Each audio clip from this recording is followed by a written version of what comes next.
Tonight, the DuPont Company brings you The Man with Green Fingers, starring Lionel Barrymore on the Cavalcade of America.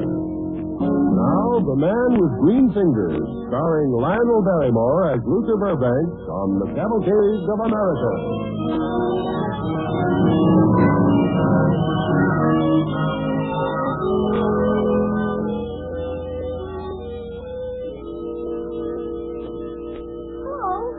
Huh? Oh, hello there. Where'd you come from? Down there. Well, now, there's a long way off. Just where in particular? Down the road from my house. I see. Well, why don't you come in? Can I smell the flowers if I do? You sure can. Come on, there's no fancy here.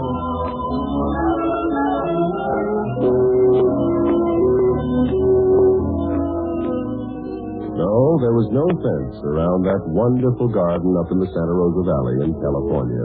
No fence to hide the beauty and loveliness grown by the genius of a man who made more bountiful the country he loved. This man loved flowers and children. He was never too busy to take care of either one.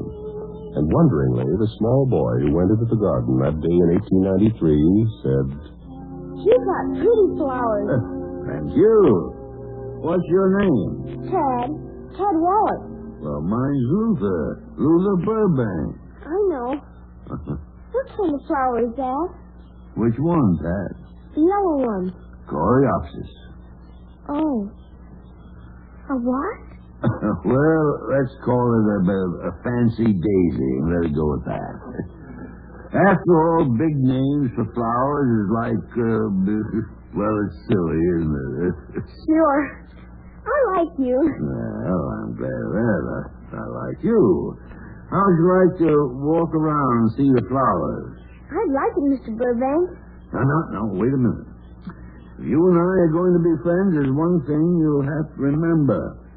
First name stuff, you know. You've got to call me Luther. All right, Luther. Good. Now, you know what a cactus is? Sure. Cactus aren't good. They're too sticky. Well, now, I don't think there's anything on earth that isn't some good, Tad. For example, you take this cactus. Why'd you break that off? Oh, look close, Tad. You see the meat inside? Juicy, rich, succulent. What's that?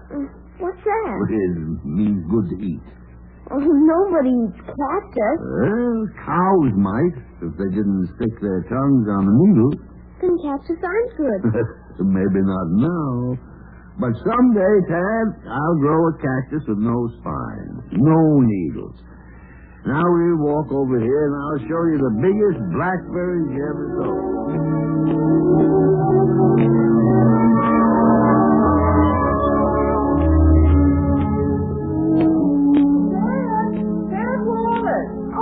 Over here, Aunt Mame. Oh.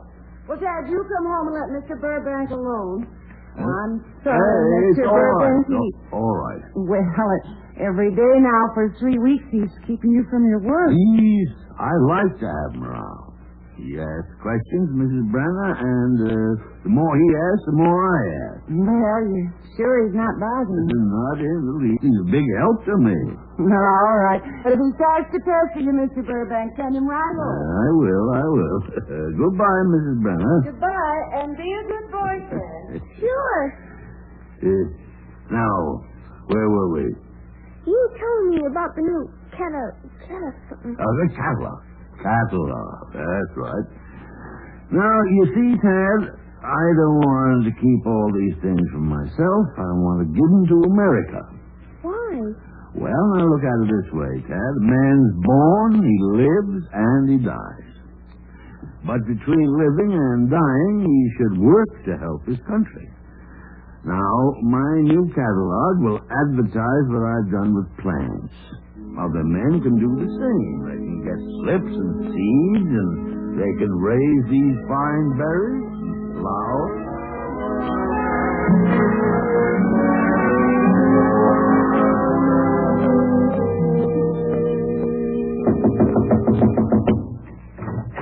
Yes?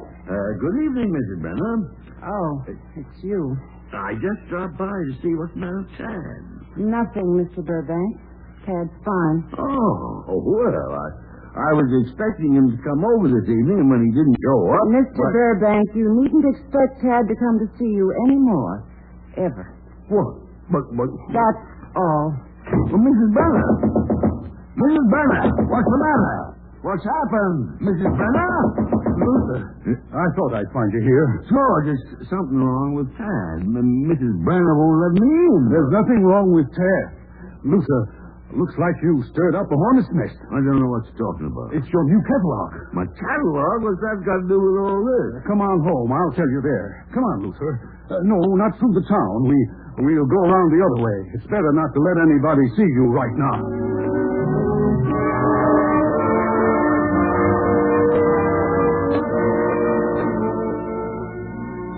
But that can't be it, George. It just can't be it. It is so.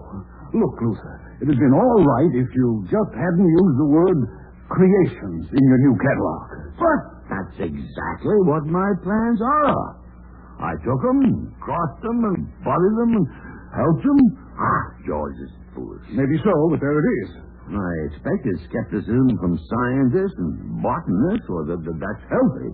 I can prove my theories to them. Yes, I know, but the people here say you denied God. I denied God? I denied God? Now, listen, Luther, you know how these things are. No, I don't. I did create new plants, but I did it with the help of nature. I took what God put on earth and used my own God-given mind to improve. Don't you see? That's just it. You were tampering with something that's better left alone. Better left alone. But by the same token, Galileo should have left the laws of mechanics undiscovered. And by the same standard, the judgment of Newton and Harvey and all the rest of them should have turned their faces from science. Should have allowed knowledge to remain stagnant. Don't tell it to me. I'm your brother, Luther. I believe in you, but when people think somebody's taken away even a little bit of their faith, they get mad. They blame you for that, Luther.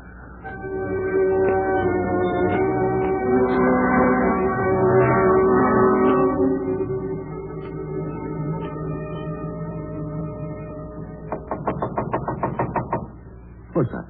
Huh? Who is it? Hello, Luther. What are you doing over here at this hour? And in your nightshirt? I wanted to see you. Oh, well, come on. Give me your hand. There you are. What's the matter now? I had to see you. Aunt Lee wouldn't let me out of the house, so I snuck over. Oh, I see. Well, sit down, Tad. Now, what do you want to see me about? It ain't true, is it, Luther? Is what true? That you're a bad man, evil and wicked? Is that what they told you? I heard them. They were talking and... Tad, did you hear him say I was an atheist? I heard them, but what's that? A person who doesn't believe in a God. You don't? You remember the day we planted that cedar tree in my front yard? Yes, Luther? Now, suppose I had left the little seedling out in the hot sun with no water. What would have happened to it? It would have died. But we planted it. We used the earth, and we watered the roots, and we tended it, and it grew, didn't it? Uh-huh. Yeah, well, I merely started it. God did the rest. God and the richness of the soil, and the minerals in the earth, and the rain. I didn't create that. I helped. I did the same with the other things I created. I helped. Oh. Now, you don't see, do you? No, Luther. Well, someday you will. Someday you will.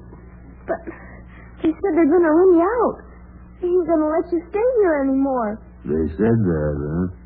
Yes, Luther. Uh-huh. Don't let them run you away. I like you, Luther. I like you an awful lot. I like you, Tad, an awful lot. What are you going to do? I don't know, Tad.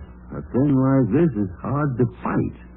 But maybe I'll think of something. Maybe I'll think of something.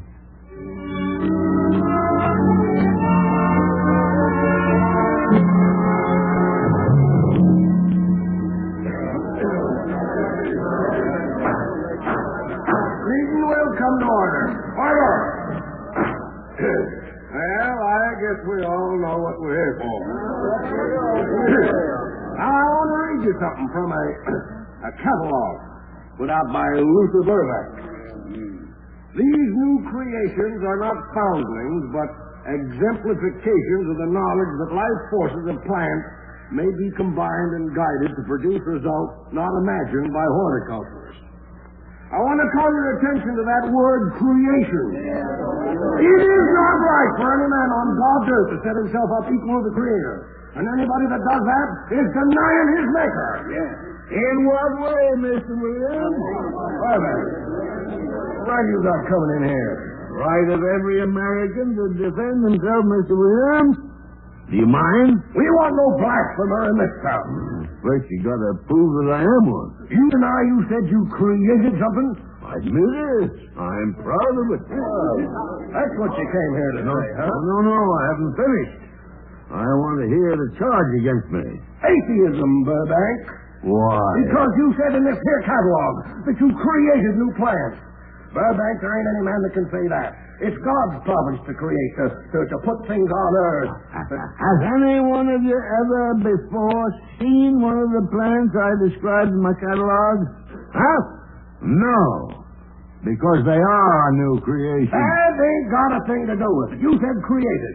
Any man that says he creates is trying to take God's place. He's denying God. And you're denying the fact that these are new plants. Now you get out of here, Burbank. There's nothing you can say that'll change things. We know what you are, a godless man. I demand the right to speak, to be heard. Get out of here before you get thrown out. Just a moment, folks. Just a moment. Oh, Judge Morton, you want to say something? Yes. Well, go right ahead, Judge. The floor is yours. Thank you. Ladies and gentlemen, whether the charge against Luther Burbank is true or not is beside the point at the moment. Well, how about Judge Morton? You know. The point now is, will you condemn a man without hearing him first? He already condemned himself. In your mind, yes. I say, if you condemn him without hearing, then you violate your heritage as free men in a free country. If you want that charge against you, then send Luther Burbank from this room now. Go ahead, Mr. Burbank. Thank you, Judge Morton. I've nothing much to say. I can't defend myself against such a charge because it isn't defensible. What kind of an answer is that? What kind of an answer would you like, Mr. Williams? You can say what you believe in, if anything. All right. I cannot say I believe in your God. Your God, Mr. Williams. Your personal, self-conceived God who jealously guards his secrets from men. Now, my God is one of kindness and justice. A God who gives and points the way to greater and more wonderful things for mankind. I believe in the immortality of influence. It's in our own keeping and possession. It's God-given to us, the greatest and most potent gift of all our benefits and possibilities. Your influence is your birthright and your epitaph. It can make you ephemeral, inconsequential, or it can sing through the years.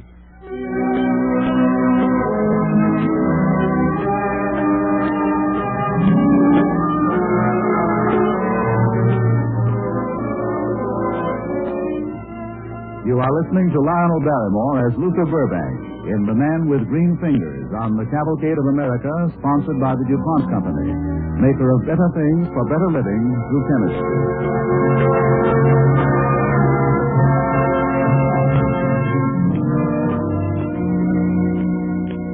Luther Burbank, accused of atheism because in a catalog of new plants he used the word creation, has tried to defend himself at a town meeting. It is now the next day at the railroad station.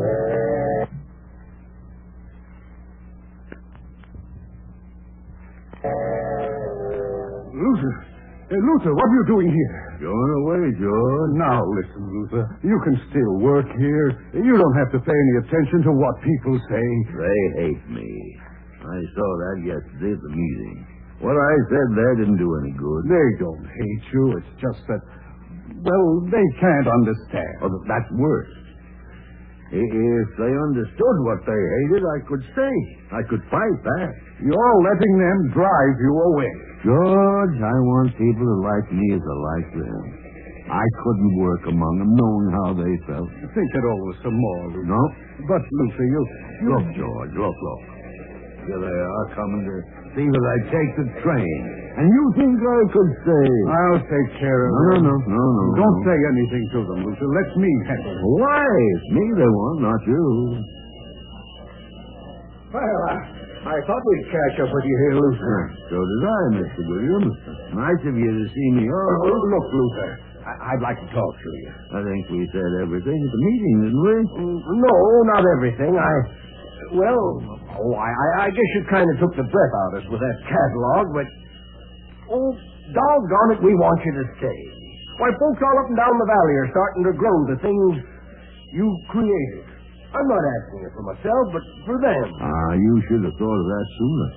Help me with my bags, George. Oh, Luther. Goodbye, Mr. Williams. You're really going, Luther? Yes, George, I am.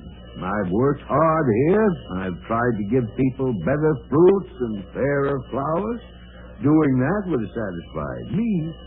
But in trying to do it, I ran up against the worst enemy progress ever had.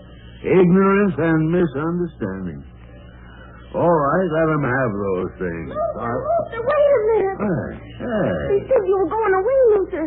But you're not. You're not, are you? I am, Pat. But you can't. I can't tend the garden myself. They'll all die. Those flowers we put out will die. You just can't leave, Luther. What about the garden? The tree we planted? They won't grow without you. Well, all right. Oh, come on, Luther. I'll give you a lift back in my rig. No, thanks. No, just take my bags. Tad and I walk it. You go ahead, George. All right, Luther. We'll see you later. Yeah, sure. Thank you, Tad. What? What for, Luther? Well, I'll tell you someday, Tad. But right now, we got a lot of work to catch up with, you and I.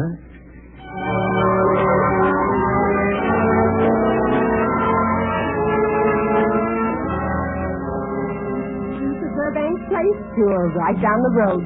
You can't miss it. No flowers in the world like the ones in his garden.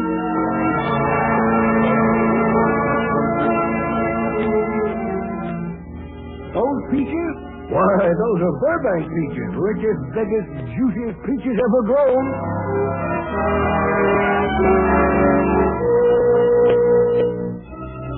Luther Burbank has given the world the richness of his genius.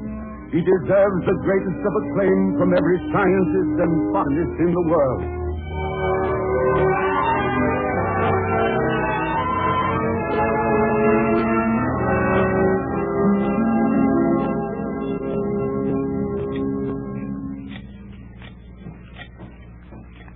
Mr. Burbank? Yes? Mr. Luther Burbank, the plant wizard? Yes. I'm not a wizard, young man. I'm just helping nature. What can I do for you? Oh, I'd just like to see your garden. People told me I mustn't leave the Santa Rosa Valley without seeing your flowers. Good. But you're busy. I can come back later. I sure say not. Come on in. There's no fence here. Never has been. Huh? What's that flower there? Coreopsis. Oh. A what? And Wallace. Hello, Luther. Where did you come from? Oh, every place. I knew you'd come back to see me. Let me look at you. Same fine-looking boy. Oh, 41 now. 41? That's impossible. Why, that'd make me an old man of 77. And I'm not that old. No, you're not, Luther. Here, sit down. Say, remember this tree? This isn't the same cedar we planted. 33 years ago. 33 years. Yep. Well, I've heard all about you, Tad. Big lawyers must be fine to be famous.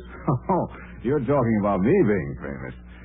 I've been a lot of places, Luther. And there's hardly a place in the world that people don't know about you and what you've done. That's just talk. I just putt around till something happens. Like that spineless cactus? Yes. It took me a little while, but I finally convinced nature she was making a mistake. She was nice about it, though. Let me fool around till I got there. Luther, remember the day you were going to leave here? Yeah. Well, you thanked me that day. I didn't understand why, and you said you'd tell me someday. Yeah. I think you know now, Tad, don't you? I'd rather hear it from you. Well, Tad, you reminded me of the garden that would die if I left it. Then I knew that it wasn't what people thought or said that mattered so much, Tad. It was what they left behind them. And if I can leave the world just a little more beautiful than I entered it, well, that's all I want.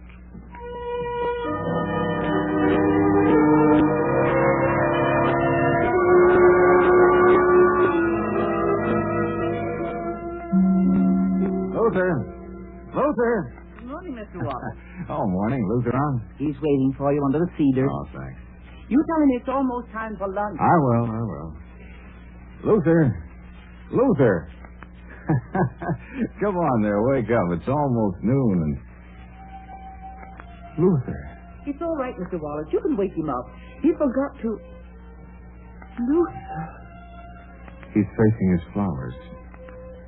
He always loved them best. Luther. No, don't cry.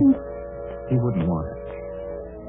He said if he could make the world a more beautiful place, he'd be contented. He's done that, hasn't he? Leave him here for a little while, Mrs. Merrill. Facing his flowers.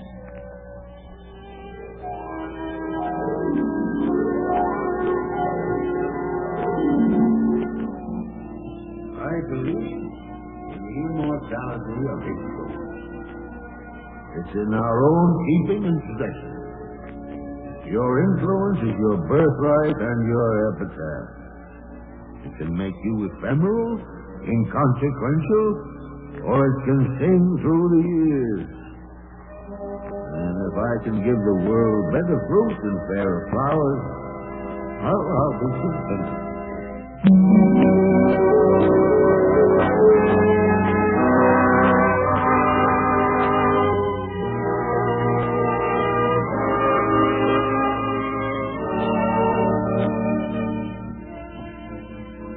If the gentle spirit of Luther Burbank returns now and then to visit the earth, you can be sure it would be at this time of year, when the national flower shows are opening, to bring a preview of spring to New York, to Philadelphia, and other cities and towns. As for mortals, like you and me, every home gardener who visits the flower shows envies the gorgeous perfection of the blooms shown by professional growers. How do they do it, he asks himself. They do it by approaching the problem of growing flowers, vegetables, or anything else for that matter, as a science.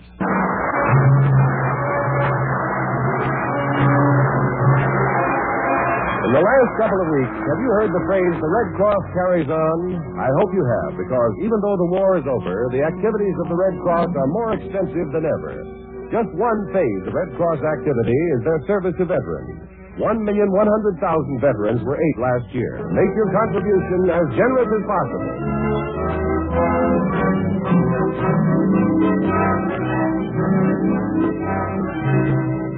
The music for the DuPont Cavalcade is composed and conducted by Robert Armbruster. Tonight's Cavalcade was written by Russell S. Hughes. Featured in the cast with Lionel Barrymore tonight was Henry Blair as young Tad Wallace.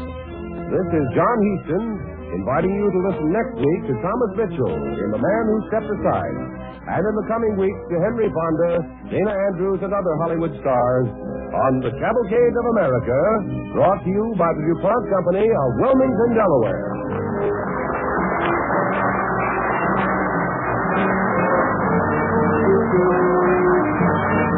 Cavalcade of America came to you from Hollywood.